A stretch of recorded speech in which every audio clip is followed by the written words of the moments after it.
Hello, who's ready for another Grandma's Storytime adventure? Today we're going to read Make Way for Ducklings by Robert McCloskey. Now, I've moved a lot of times in my life and I don't still have my old book, but I remember it well. It was about this big and it had a solid red cover on it and it had the story of Make Way for Ducklings. And I loved that book and I was really excited to find the story. I don't know if you've heard it before, but here we go. Make Way for Ducklings. And you see the beautiful place here? You see a park, you see a couple ducks flying, all of that. That's where we're starting out.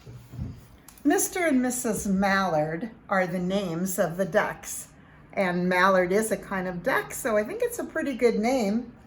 They were looking for a place to live, but every time Mr. Mallard saw what looked like a nice place to live, Mrs. Mallard said, no good.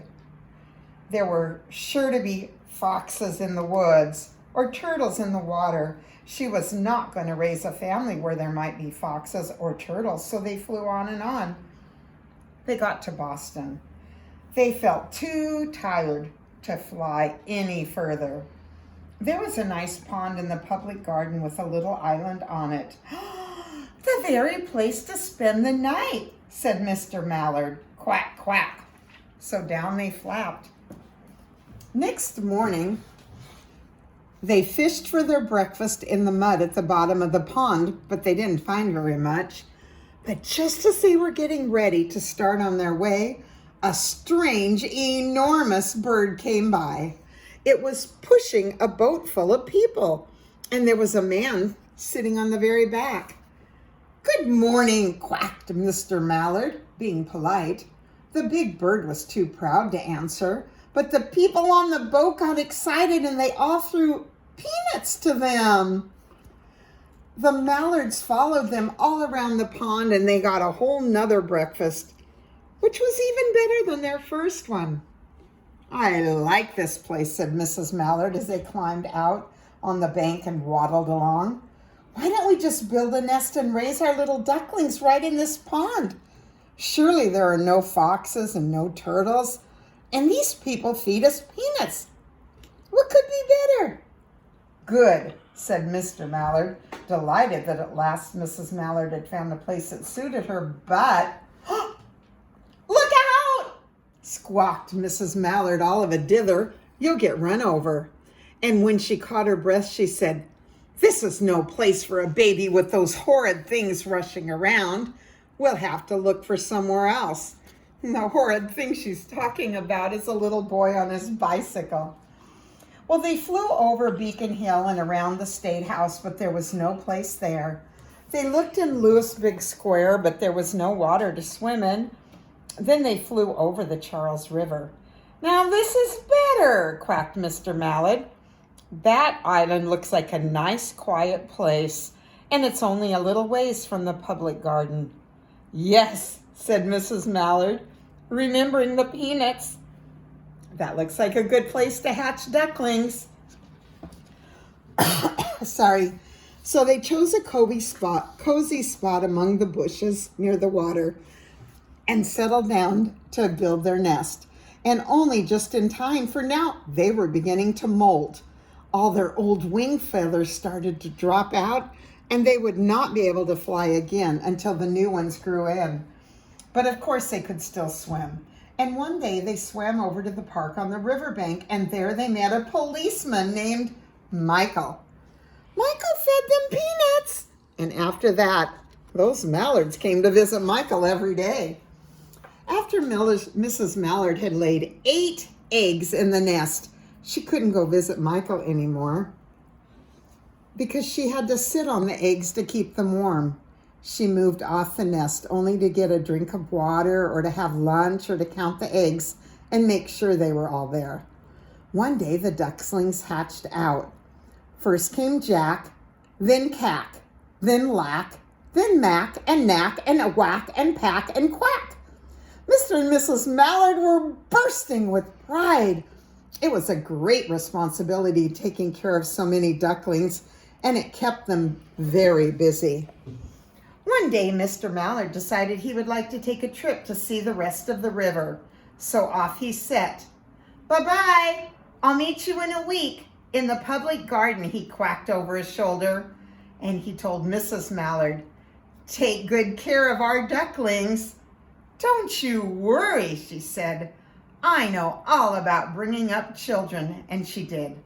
She taught them to swim and dive. She taught them to walk in a line and to come when they are called. She taught them to keep a safe distance from bikes and scooters and everything with a wheel. When at last she felt perfectly satisfied with her children, she said one morning, "Come along, children, follow me." And before you could wink an eyelash, Jack, Cack, Lack, Mack, Knack, Whack, Pack, and Quack all fell into line just as they had been taught. Mrs. Mallard led the way into the water, and they swam behind her to the opposite bank. There they waded ashore and waddled until they came to the highway. You know what a highway is, right? Where all the cars go very fast. Well, Mrs. Mallard stepped out to cross the road. Honk, honk, went the horns on the speeding cars. Quack, quack, went Mrs. Mallard as she tumbled back again. Quack, quack, quack, quack, went Jack. Quack, quack, quack, quack, Mack, Lack, Quack, Pack, Quack. All of them as loud as their little quackers could speak. But those cars kept speeding by and honking, and Mrs. Mallard and the ducklings kept right on quack, quack, quacking. They made such a noise, Michael came running, waving his arms and blowing his whistle. He planted himself in the center of the road, raised one hand to stop the traffic, and then beckoned with the others, the way policemen do, for Mrs. Mallard to cross over. What an adventure this is turning out to be, isn't it? As soon as Mrs. Mallard and the ducklings were safe on the other side and on their way down Mount Vernon Street, Michael rushed back to his police booth. He called Clancy at headquarters and said, "There's a family of ducks walking down the street." Clancy said, "Family of what?" "Ducks," yelled Michael.